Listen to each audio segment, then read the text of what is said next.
Testing. 1, 2. This is the Mr. Nobody podcast. Episode 3. Season 2.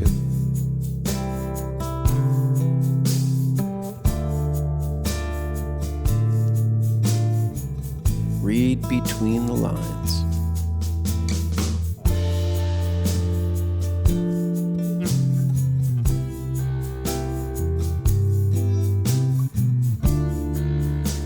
So today I saw a little video of a crab. It's waving at me. And then a second later, some big-ass fish swam up to it and sucked it into its mouth and violently disintegrated it.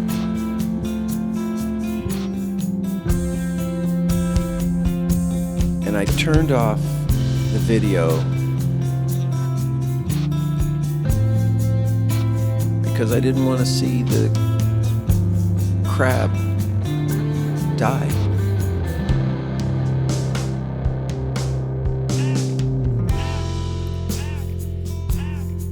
I looked at this experience and thought about it.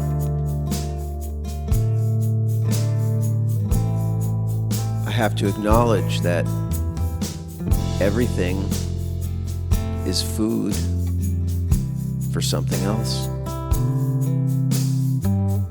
And a lot of the little cute animals that we say, "Aw," are going to be in some other animal's jaw.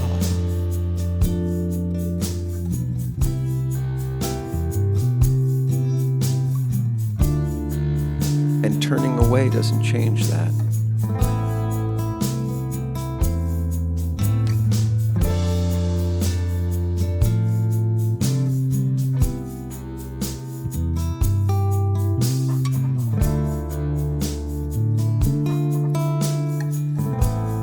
We like to think that we're special, we humans. And there is something special about us, that we're reflective and we create art.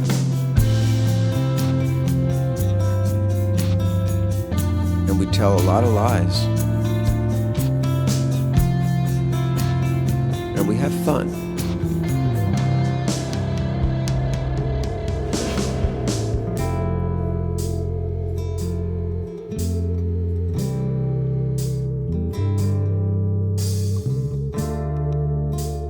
But there's still that harsh reality that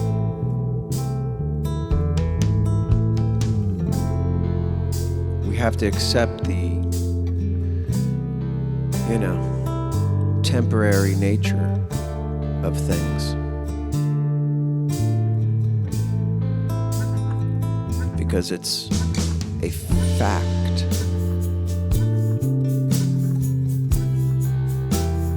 Facts are funny, aren't they?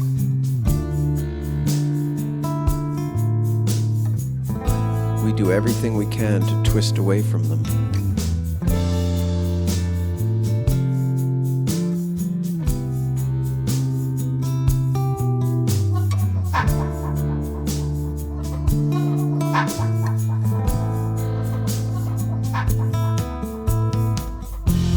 I suffered a lot from thinking I was special.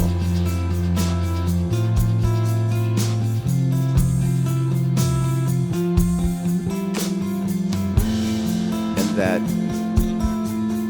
tragedy would somehow not knock on my door.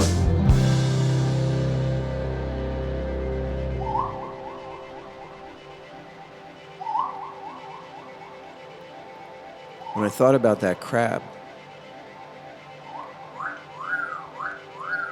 I thought about my own son, his body, his shell.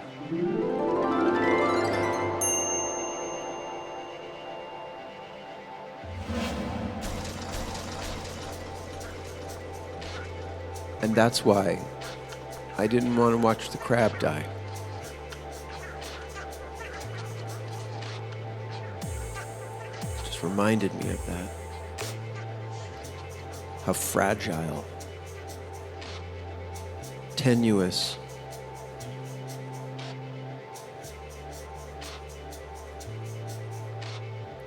life is.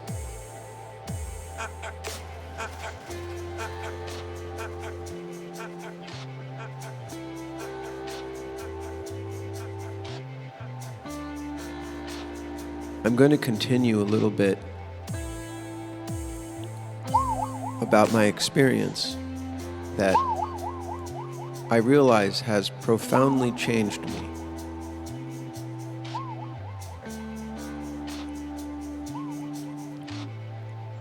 Maybe a better way to say that is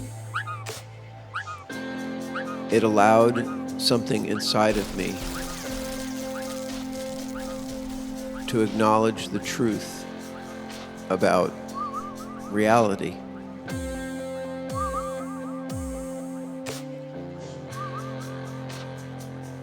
And that was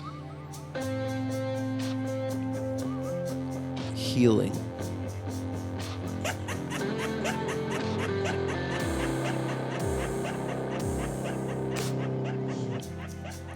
A word I bristled at.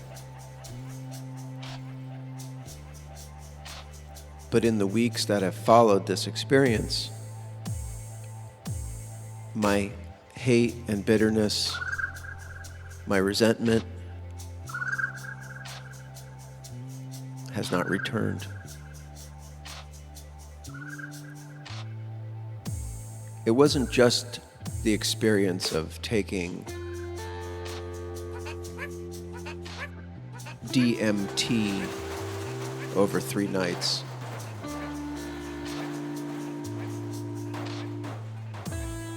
I prepared myself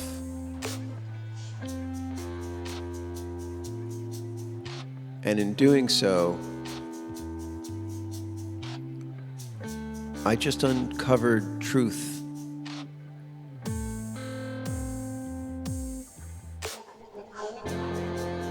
That was there, such as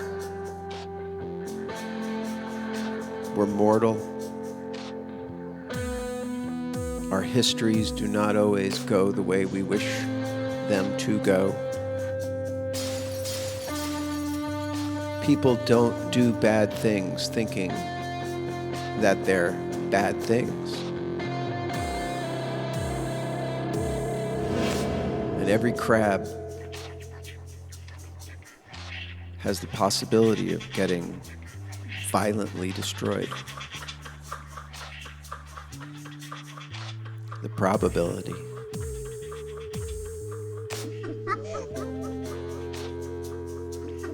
One of the things that came to me is the universality of suffering, of mortality,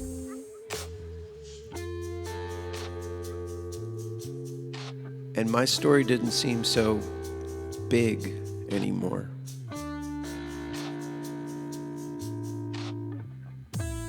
I also felt my son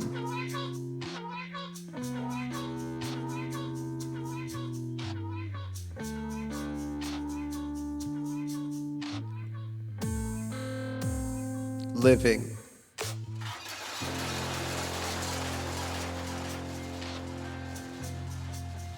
inside of me.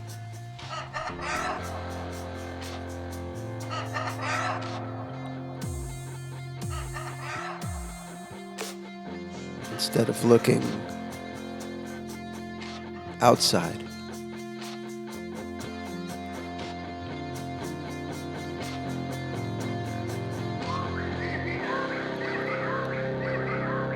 There's so much metaphysical language out there.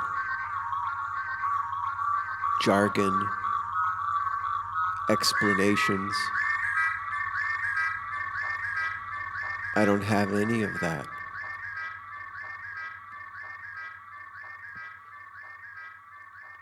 I just have these sense impressions.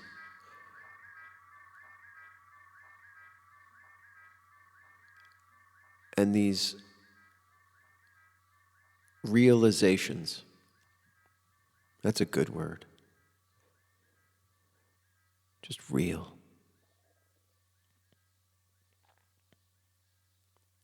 So during the second night,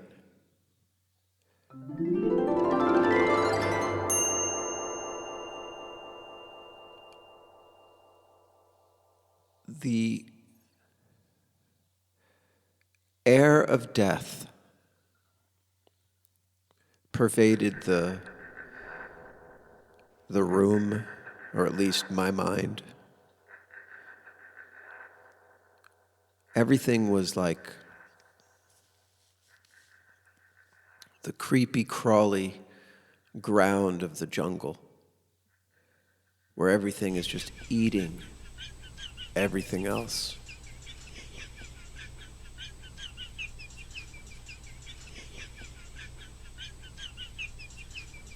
And I could have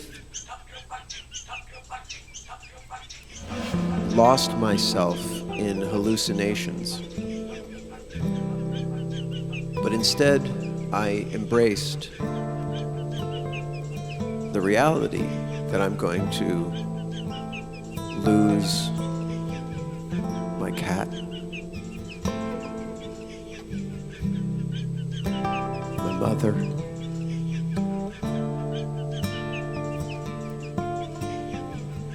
my wife, myself,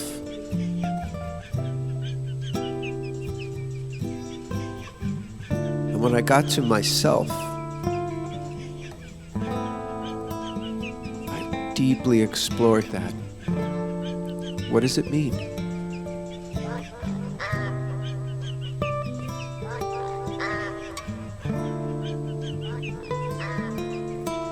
I don't know if it means anything. What does the floor, the ground of the jungle mean?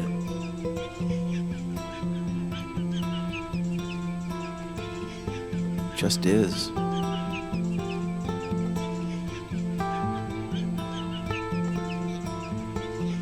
So I let myself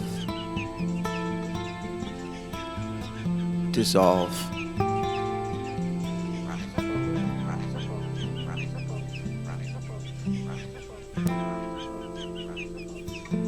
And I asked the presence of my son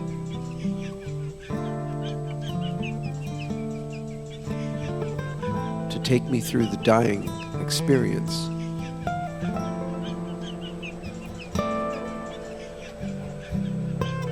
I asked, what did it feel like for you? Let me share that.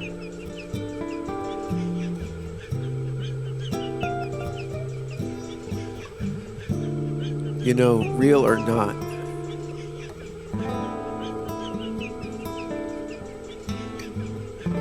everything closed in around me. Sound departed.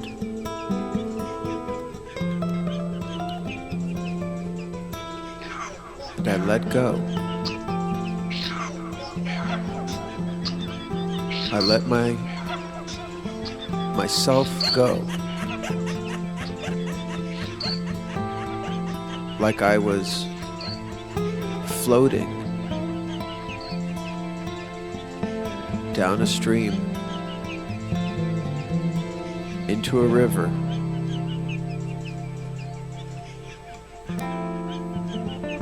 And then finally into an ocean.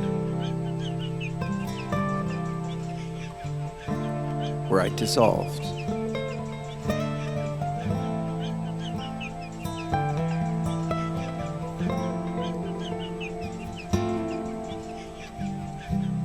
It was amazing.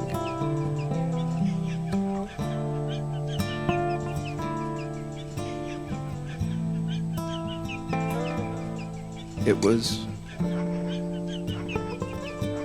was beautiful.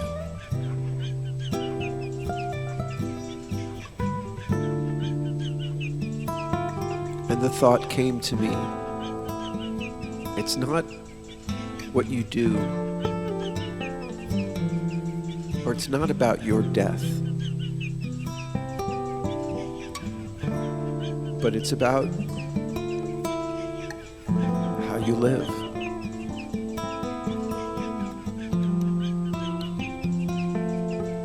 And that's what makes humans kind of special. We can make some choices. Choice not to hate, not to stay attached to our anger, to forgive.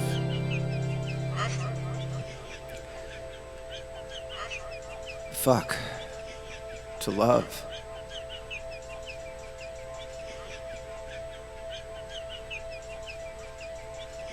To accept.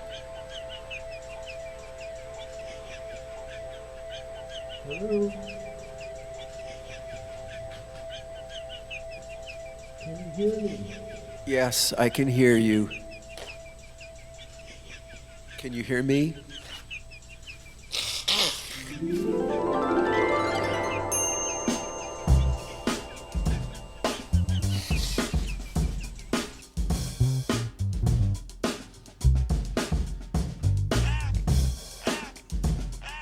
I kept knocking my knees together like they were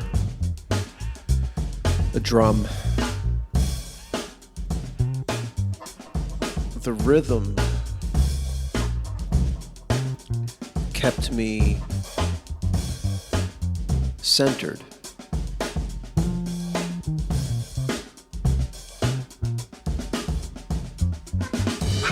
So that I could experience this long, drawn-out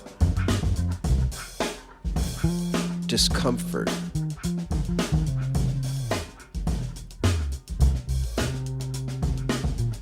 It wasn't entirely comfortable.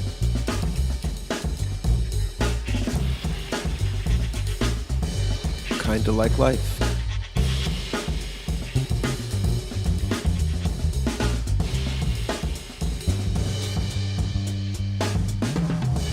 I read between the lines.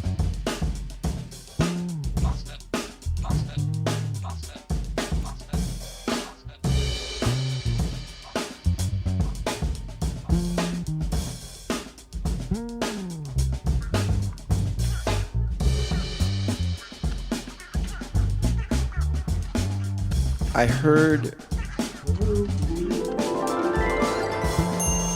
a message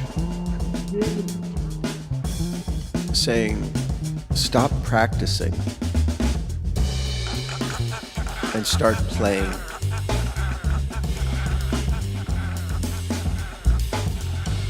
Of course, that made me want to practice a lot more. But I got the vibe that you could be the best guitar player in your house.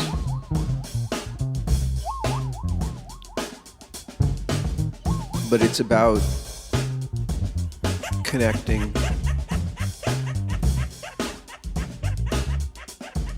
something I was not doing, actively not doing. Hello?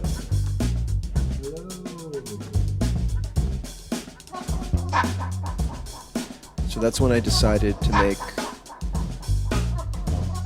Season 2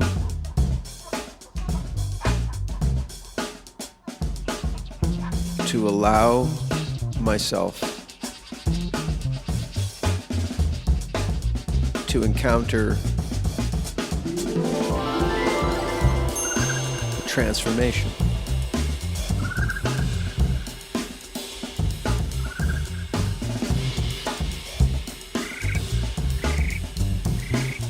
It's fucking crazy because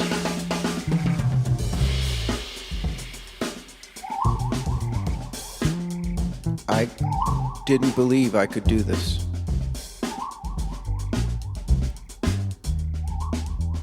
Live my life joyously, as if my son is still alive.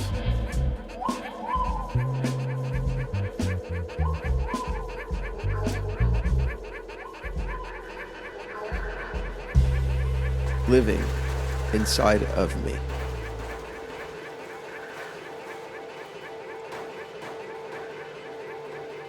I realize that I'm not him, he's not me.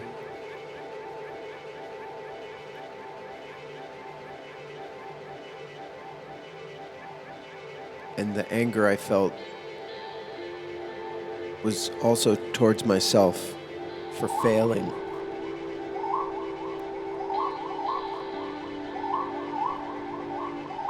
To keep him alive.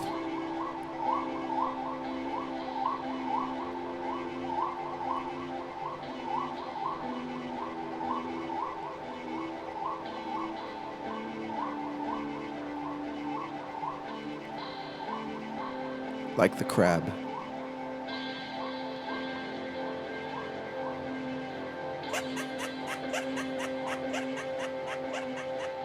I have this image of my son, who was extremely courageous.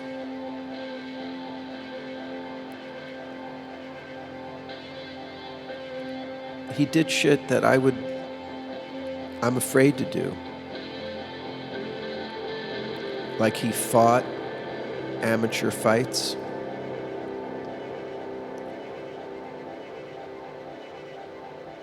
And I had the chance to compete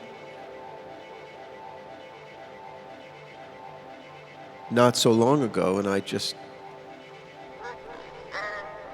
opted not to do that. I fight very hard in my training, but not to win or beat people.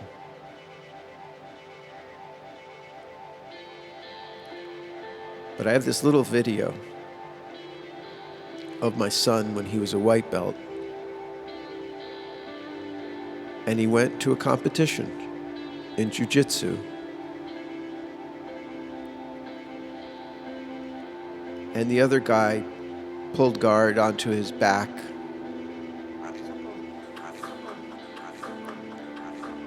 And my son tentatively moved into where his legs are, his guard. And he quickly got caught in an arm bar.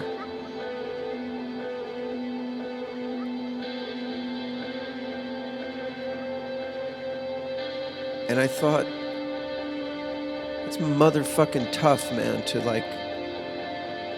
be a white belt for a few months and go to a competition.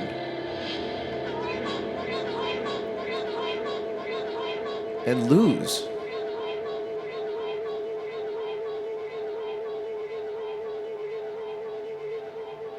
And learn.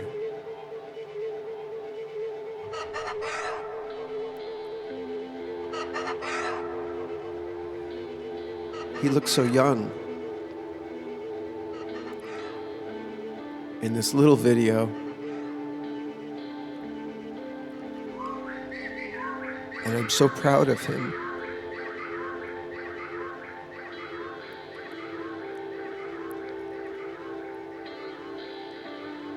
And I'm going to live with that feeling in my heart. Being inspired by his courage, his guts, his sensitivity,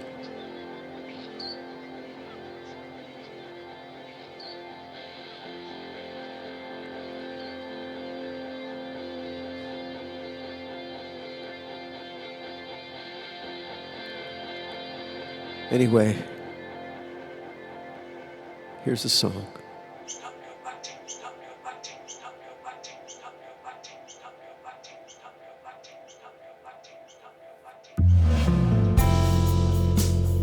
Read between the lines. There's nothing written there.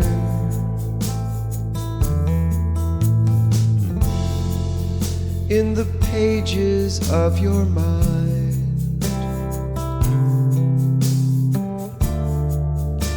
there's only specks of air.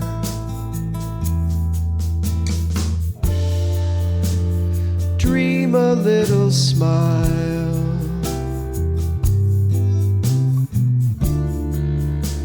The keys are in your hand.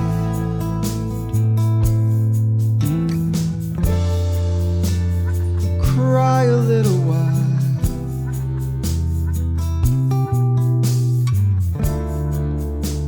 The locks don't understand.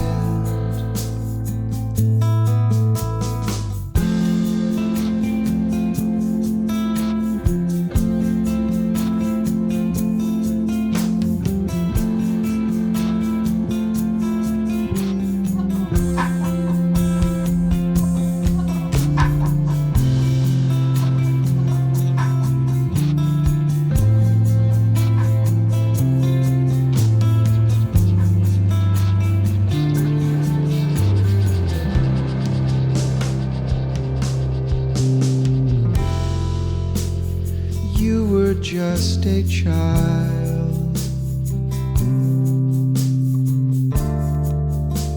The world was clean and new. The alleys weren't defiled. The sky was green and blue.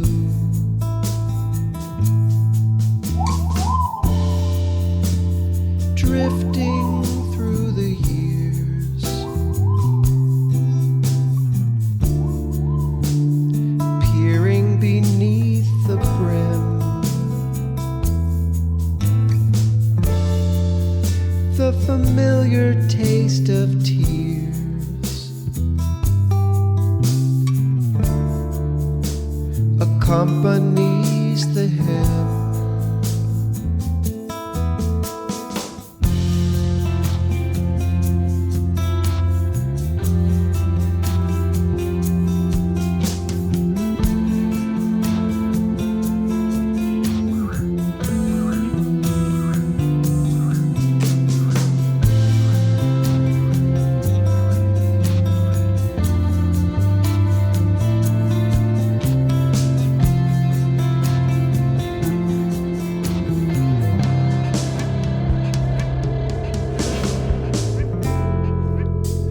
Dream a little smile.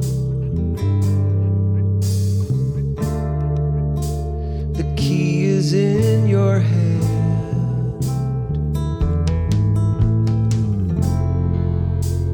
Cry a little while.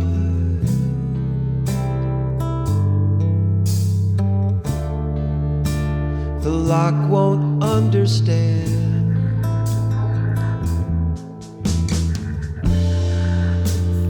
Read between the lines. Hear the pounding of the sun.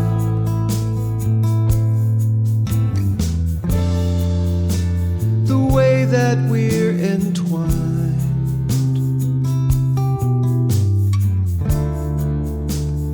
Cannot be undone.